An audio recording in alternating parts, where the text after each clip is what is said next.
Good evening, folks. Triple Crown here, coming to you from Vancouver, British Columbia. This is a round 10 summary of the KMT and United States. We are not going to be doing the KMT. We're going to be going right into the United States, as they are going to be doing an attack on Paris. We're not going to be getting into purchases or just the one attack on Paris, but I just wanted to do a quick sort of snapshot of what Rome looks like with the co-belligerent and national Republican Italians. Actually, this is no longer there. This is here. That is now co-belligerent Italy.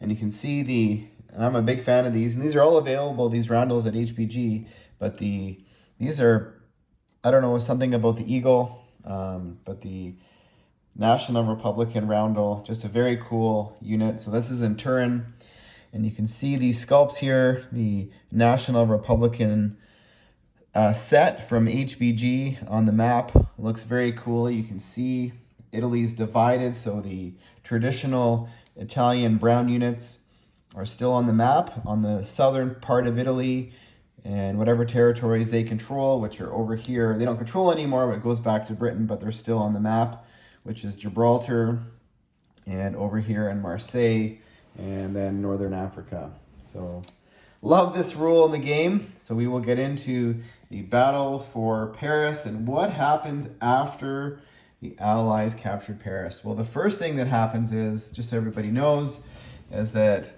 there is a minor industrial complex in Paris, and the first time it is captured, it is not destroyed. It is the only minor IC in the game that is not destroyed. However, if the Germans take it back, then it is destroyed. And if it is a successful attack, then you will see what else happens, but we'll roll some dice first. So from Bordeaux, going into Paris, is this stack of American units that are, what is there? 19 regular infantry, 5 Marines, 2 artillery, 17 tanks, 2 tactical bombers, and 1 medium bomber. And defending, I added a couple units for the Germans just to make it fun and interesting. We have a fortification, a AAA, 10 infantry, 2 SS infantry, 2 Fallschirmjäger airborne infantry, 2 PaK-40s, a heavy artillery, 2 Italian National Republican fighters, which they're just regular fighters that defended a 6, some Mark IV, some Mark Vs, and these units over here are Russian. So we will get into rolling some dice, and we'll see if the Allies or the Americans are successful at liberating Paris from the Germans. So here we go. So first we have 3 aircraft coming into the battle, and so we will see if AAA is successful at shooting them out of the sky. So here we go. So it's a 2 or less for a hit, and a 4, a 9, and 11. So our aircraft all survive. So the next round of attack is going to be, the artillery are going to be supporting infantry, but we have 20, 19, 22 infantry attacking at round on round 1. So we'll roll them in batches of, there's 6, 8, 10, 11. That's my daughter in the background making cat noises. So here we go. No.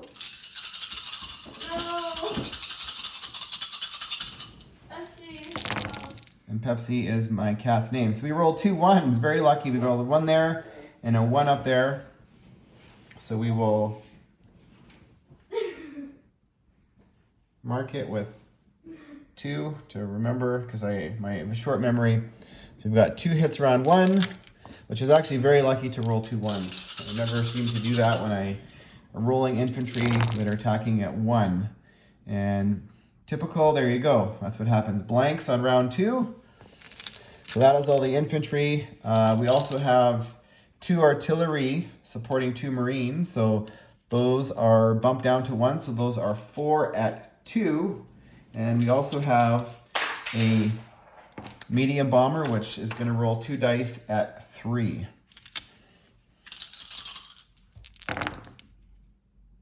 And 1 hit. So we're up to three casualties now. And now we have,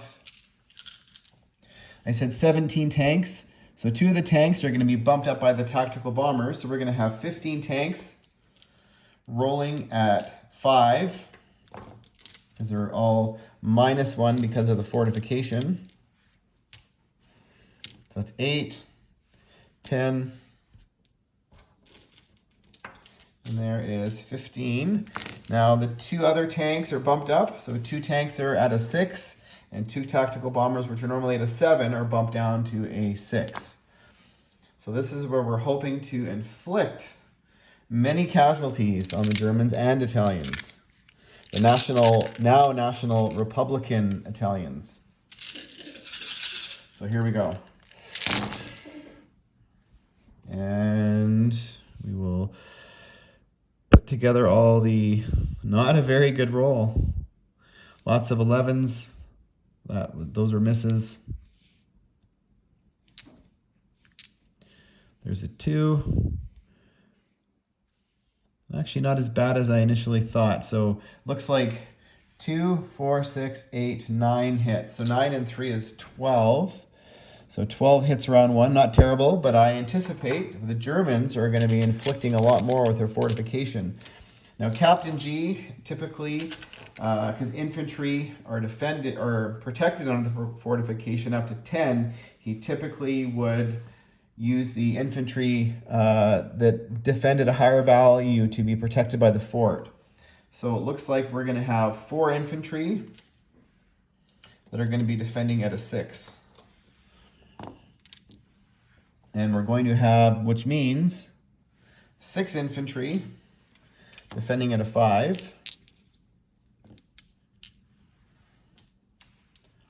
And the 2 from the fortification. And which means we're going to have 4 infantry defending at a 4. And you may as well roll at the same time, which is the heavy artillery is 2 dice at 4. So we've got 6 at 4, 8 at 5, and we can roll the fighters and those guys as well. So we can also roll the Pack 40s, which defend at 6, and the 2 medium fighters that defend at 6. And I'm going to get too confused if I start adding in all these colors, so we'll roll the heavy units last.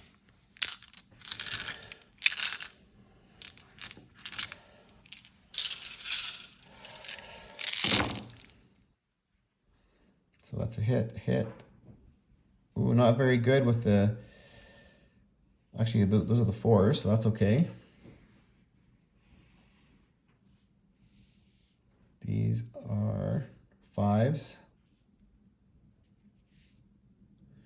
And those are 6s. That's a miss. I'm gonna do what Captain G does and get rid of all of the, that's a 5, that's a 5. Actually pretty good. And that is a 6 as well. So the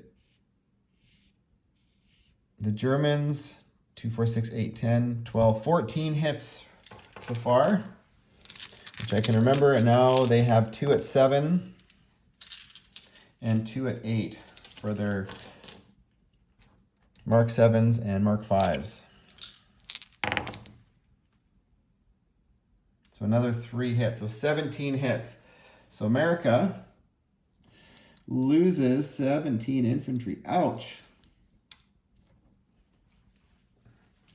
That does hurt, and the Germans are going to lose 1 AAA and 9 regular infantry. Okay, so round 2, America's coming in with 5 at 2, which is the regular infantry, and we will say the The Marines, supported by the artillery, that's 4 at 3. And 2 at 4 for the medium bomber.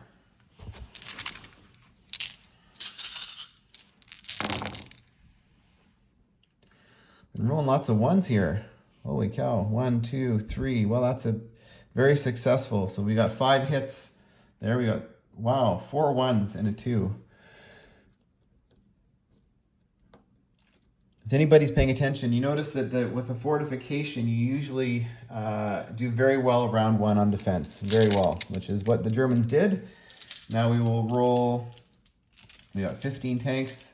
Now at 6, because the fortification is gone, or does not affect anything in round 2. It's not gone. We have to win the battle to capture the fortification. So if we retreat and attack the next round, the fortification is back.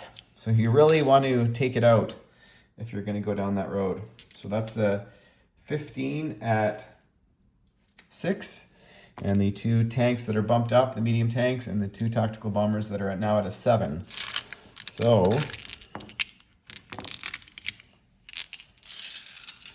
there we go. And not so good. Lots of 11s and 12s. That's an 8, a 12, a 9. That's a 7, a 9. Not very good. So that is 8 hits. 8 and 5 is 13. So we only did 1 hit better without the fortification. So I'm gonna remember how 12 plus 1 is 13. So now the Germans defending. We've got 3 infantry at 4. The heavy artillery, 2 at 4. The Pack 40s, 2 of them. Medium Italian fighters, 2 at 6. And if we can remember, we've got 2 at 8 for the Mark 5s, and let's roll these green dice at 7. So there we go. So we got, we forgot the SS infantry. The SS are going to be red. So those are 2 at 5. We got 3 at, anyways, let's roll and see what happens. So the SS is 6 and an 8. 8, 12. That's a 9. 6. Ooh, so the Germans did not do as well, you can see, on round 2. So 6 hits. So the Germans are going to lose 13. They're going to lose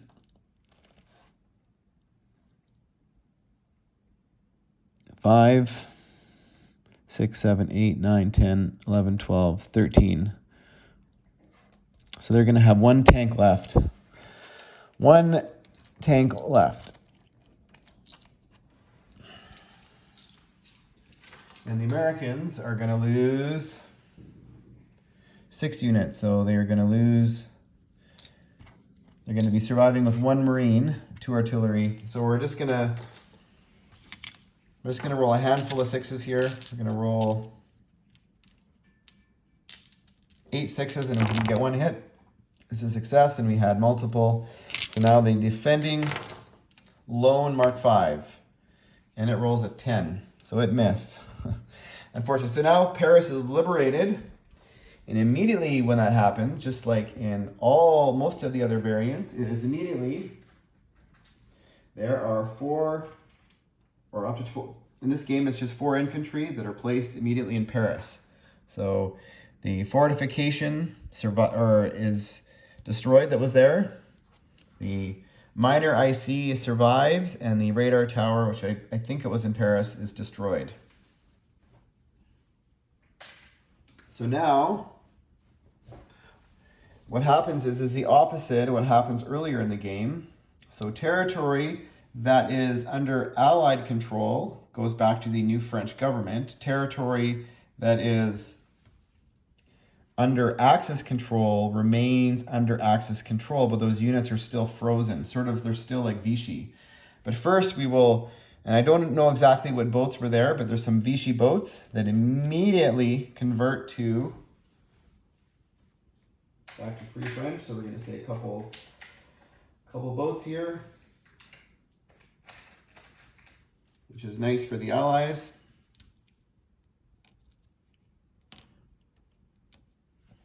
So this territory up here in Normandy goes back to the new French government. Bordeaux goes back to the new French government. This territory here, which is under control of the co-belligerent Italians, which is the good or allied Italians, that actually goes back to the new French government. But over here in Africa, in Corsica, we have a German fighter. So Corsica is going to remain, we're going to call it remaining Vichy, and I don't actually have a term for it, but it's going to remain under control of the bad French government. But over here, these territories are going to remain Vichy.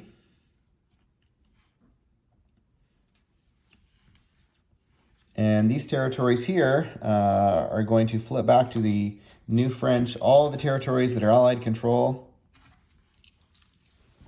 Because Morocco over here had no German units present, so it is going to flip back to. So you see how it was important for Captain G to get some German units over here to stop these territories from flipping, to make sure they had actual units there to prevent that from occurring. Over here in Syria, it's no longer British control. And over here in Central Africa, that is no longer, same down here in Madagascar is going to flip. And these territories over here, we're going to say there wasn't a gameplay, but one Japanese unit, which is going to remain under Vichy control, and the Netherlands or New Herbies, I don't know what that's called. It's going to flip back to the French government. Over here in gameplay, we changed it up a little bit. The territory of French Indochina is going to remain Vichy control, and Saigon is going to go back to the new French government. So it does hurt the Allies a little bit in the sense that if Paris was recaptured, this territory here, the FEC would no longer collect for it. So always keep in mind that can occur when Paris flips, but it's kind of interesting. What could have been a big bonus here is if all of these territories had gone back to the new French government, then in that situation, I mean, you're talking about 1, 2, 3, 4, 5, 6, 7 French units that are attacking into 3 and defending into 5. So these units now are going to remain Vichy for the rest of the game. They do not move. They still basically consider them Vichy. So that's what happens when Paris is liberated. Now, UK didn't go, but look at all these Germans here that are on the borderline of Paris. Actually, this territory here, which is German control, still remains Vichy. So Germany still collects the money for it, but they don't, if there's any Vichy units there, they don't move. So Germany is posed to possibly take a poke at liberating Moscow. However, the Americans do have 17 tanks, 1 infantry, and 2 artillery, and now they've been joined by the 4 French infantry that are now sitting in Paris. And so France doesn't collect money until their next turn. So America, basically they don't collect any money for capturing Paris.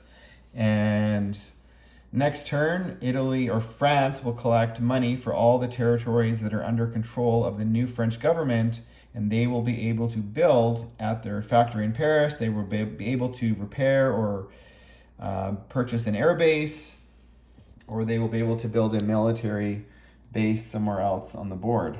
So that's how that works, folks. Thanks for watching. And actually, I'm going to talk about one thing here. Is next, after Italy, after America goes, it's now Italy's turn. So what would Italy do in this situation? Well, the British liberated Rome. So on that turn, the good Italians, or the co-belligerent Italians, basically took all of Italy's money, so they would be able to buy some units next turn. So let's just say they had 15 IPP. Well, they are going to place they're going to buy 5 infantry, and the minor ICs are not affected, or the industrial complexes are not affected. They are going to be placing 5 units in Rome, and let's just say the American aircraft are going to land that took part in the Battle of Paris are now going to land in Rome to reinforce it. And the co-belligerent, the National Republic Italians do not collect money this round. They would collect money the following Italian turn, but however, they would get a chance to go. So Italy here, the co-belligerent Italians get a chance to go, so they could move their boats, they could do an attack, they could do whatever they wanted to do, and the next turn is the co-belligerent Italians. So let's just say they came down here and they took Greece with these units here, and they were successful. They would put a a National Republican Italian roundel on now Greece, and they would collect money that round, and they would be able to place units in Turin, which is their now de facto capital, on the following round. So hopefully that clarifies gameplay, and thanks for watching, folks. We'll be doing a recap summary soon, and stay tuned for more HBG and Global War content coming soon. Thanks for watching.